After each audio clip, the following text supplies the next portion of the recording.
Passable this. Very passable. Nothing like a good glass of Chateau de Chatelier. Yep, who would have thought 30 years ago we'd be sitting here today drinking Chateau de Chatelier? In those days, we would have been happy to have the money for a double-double. A cold cup of coffee. Without cream or sugar. In a filthy second-hand paper cup. Well, now you were lucky to have a cup. We used to have to use a piece of rolled-up newspaper. You were lucky to have a cup. The best we could do was suck on a damp cloth. Well, we were happy back then, though we were poor. Because we were poor, my father used to say, money doesn't buy you happiness. He was right. I was happier back then and I had nothing.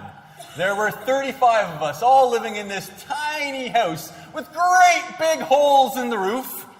House. You were lucky to have a house. All we had was a room. 126 of us gathered in the corner for fear of falling in the huge holes in the floor. Room. You were lucky to have a room. Would have been a palace to us. We lived in an old water tank at the dump. We'd wake up every morning with a load of stinking, rotting fish being dumped all over us. House. When I say it was a house, it was really nothing more than a hole in the ground covered by a thin sheet of tarpaulin. But it was a house to us. We got evicted from our house. All 126 of us had to go live in a shoebox in the middle of the road. Cardboard box? Aye. You were lucky. We lived for 3 months in a brown paper bag in a septic tank.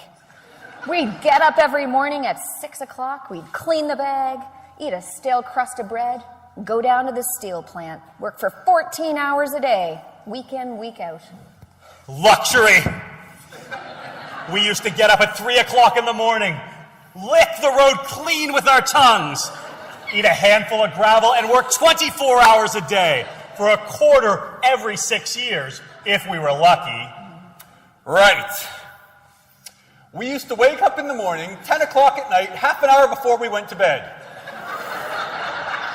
Drink a tepid cup of sulfuric acid, work 29 hours a day down at the plant, and pay the owner for permission to go to work. And you try to tell the young people that today and they won't believe you. Nope. Nope. Nope.